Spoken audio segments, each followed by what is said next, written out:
इतिहास गवाह है, जितने भी जननेता हुए हैं उनको कभी ना कभी किसी न किसी अपमान, प्रताड़ना और झूठे मुकदमों का सामना करना ही पड़ा है। कुछ ऐसा ही हुआ था बहुजन समाज के युवा नेता उपकार बावरा के साथ भी। 20 अप्रैल 2017 को सहारनपुर के शब्बीरपुर गांव में दलितों पर हुई हिंसा ने उपकार बावरा के जीवन को झकझोर कर रख दिया। पेशे से शिक्षक उपकार ने अपनी नौकरी छोड़कर बहुजन समाज के स्वाभिमान और सम्मान के लिए अपना जीवन समर्पित करना ज़्यादा बेहतर समझा और शब्बीरपुर हिंसा के खिलाफ आंदोलन में कूद गए। यहीं से शुरू हुआ जेल, पुलिस, प्रताड़ना और झूठे मुकदमों का दौर। मुकदमों का दौर यहीं नहीं रुका। 2 अप्रैल 2018 को दलित आंदोलन के दौरान हुई हिंसा को लेकर बावरा को रासुका की धारा में गिरफ्तार कर जेल भेज दिया गया। 13 महीने की सजा काटने के बाद रिहा हुए भीम आर्मी के संस्थापक सदस्य उपकार बावरा का कद अब पहले के मुकाबले काफ़ी बढ़ चुका था।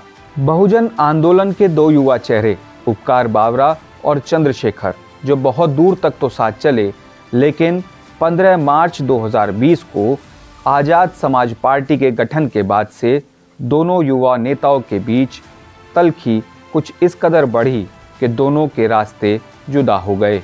उपकार बावरा का हमेशा से मानना रहा है कि समाज का सम्मान और स्वाभिमान तभी सशक्त होगा जब युवा पीढ़ी शिक्षा के महत्व को समझे और नशे से दूर रहे। इसी सोच और विचार को मजबूत करने के लिए 2 दिसंबर 2021 को उपकार बावरा ने आधिकारिक तौर पर राजनीति में उतरने का ऐलान कर दिया। बहुजन हिताय और बहुजन सुखाय का नारा देने वाली बहुजन समाज पार्टी का दामन थाम लिया। कुछ इन्हीं मुद्दों पर नमस्कार भारत से उपकार बावरा ने खुलकर बात की। उपकार बावरा जी, आपका स्वागत है हमारे कार्यक्रम में। और शुरुआत इन्होंने सामाजिक आंदोलन से करी और आज इनके सामाजिक आंदोलन और इनकी पूरी यात्रा के बारे में जानेंगे, कैसे कैसे यहाँ तक पहुँचे हैं और आगे इनका लक्ष्य क्या है। नमस्कार आपका। नमस्कार रवि जी। उपकार जी, आपने बहुत संघर्ष किया और जेल में भी रहे, तो शुरुआत हम उसी दौर से करते हैं जहाँ से आपने शुरुआत करी थी आंदोलन से। तो कैसा रहा, कहाँ से, क्यों आपको जेल जाना पड़ा, बताइए।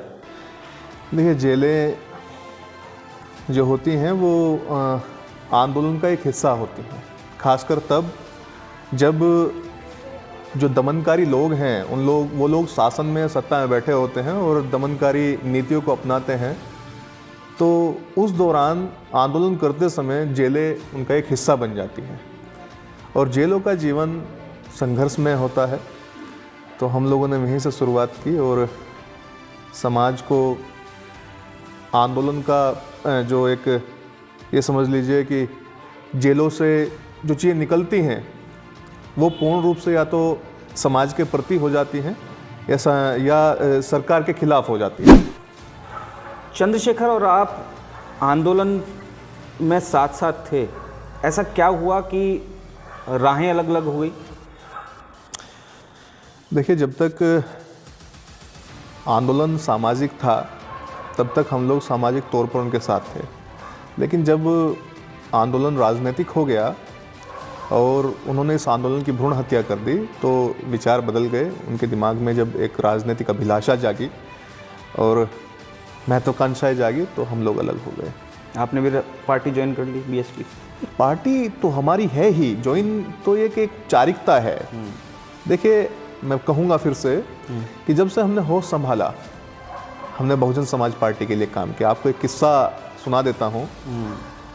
मैंने यहाँ श्री राम कॉलेज में पढ़ाया, तो उस दौरान बहन कुमारी मायावती 2017 की बातें हैं, तो मुजफ्फरनगर में जीआईसी ग्राउंड में आई थी। तो उस समय जब हम पढ़ाते थे तो यहाँ पे 2 घंटे की लीव मिला करती थी, तो 2 घंटे की लीव लेकर के हम लोग उस रैली का हिस्सा बने हैं।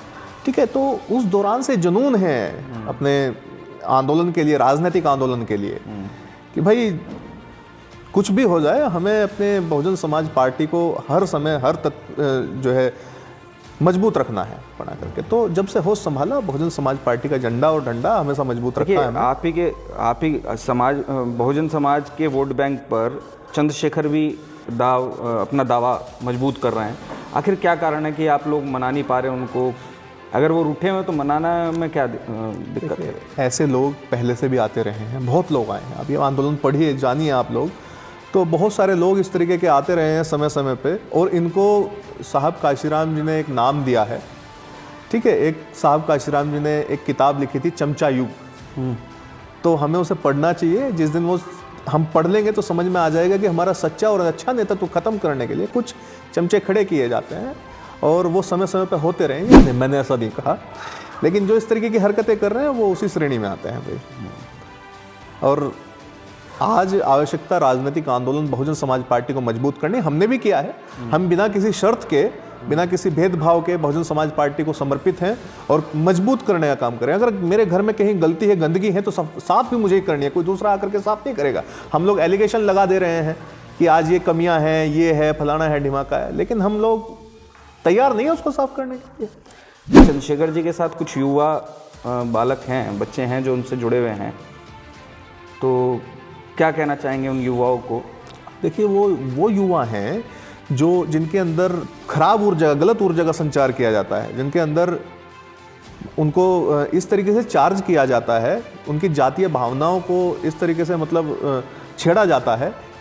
होते तो वो अपने समाज के लिए हैं, लेकिन उनका कहीं ना कहीं मिसयूज़ किया जाता है, और जिसका मिसयूज़ हो जाता है वही साइड हो जाता है जी। तो अब इनका वो काम हो रखा है कि वो बंदर नहीं होता जिसके बंदर के मुंह में एक को पकड़ता है और एक को बगल में दबा करके छोड़ देता है, एक को पकड़ता है, एक को बगल में दबा के छोड़ देता है। तो वो सिस्टम है। कुछ नए युवा आते हैं, कुछ पुराने युवा चले जाते हैं। तो ये सिस्टम उनका हो रहा है। और जो युवा नए आ रहे हैं उनके साथ में, मैं उन युवाओं से कहना चाहता हूँ कि भाई, आप लोगों का एम्बिशन जातियों को ख़त्म करने का था, लेकिन हम लोग देख रहे हैं कि उस व्यक्ति ने गांव दर गांव जातीय बोर्ड लगा दिए। ये तो हमारी विचारधारा नहीं है। द ग्रेट लिखने से ग्रेट नहीं होता, जो ग्रेट होता है वो दिख जाता है, ठीक है। अगर मैं कहूँ मैं ग्रेट हूँ तो मैं अपने मुंह मियां मिट्टू बनना कोई अच्छी बात थोड़ी ही है। अगर मैं ग्रेट हूँ तो लोग मेरे बारे में कहेंगे कि हाँ वो ग्रेट है जी। तो जब तक वो चीज़ें नहीं होंगी, आप अपने मुंह में मिट्टू बनना अच्छी बात नहीं होगी। तो चुनाव में कूदने जा रहे हैं आप लोग, क्या किसी राजनीतिक दल से पैक्ट करेंगे? नहीं, अभी तक किसी राजनीतिक दल से कोई पैक्ट नहीं है, और चुनाव जो है अपने बलबूते लड़ा जाएगा। किसी के साथ अलायंस नहीं किया जाएगा। गठबंधन हुआ है, पंजाब में हुआ है अकाली दल के साथ। उत्तर प्रदेश का चुनाव 403 सीटों पे स्वयं लड़ा जाएगा।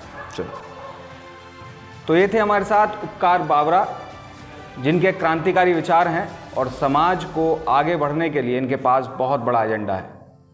और अगर इनको मौका मिलता है तो निश्चित रूप से समाज के लिए कुछ करेंगे, ऐसा ये वादा करते हैं। हमारे इस कार्यक्रम में इतना ही। अगले अंक में फिर मुलाकात होगी एक नई शख्सियत के साथ। नमस्कार। हमारा चैनल नमस्कार भारत सब्सक्राइब करें।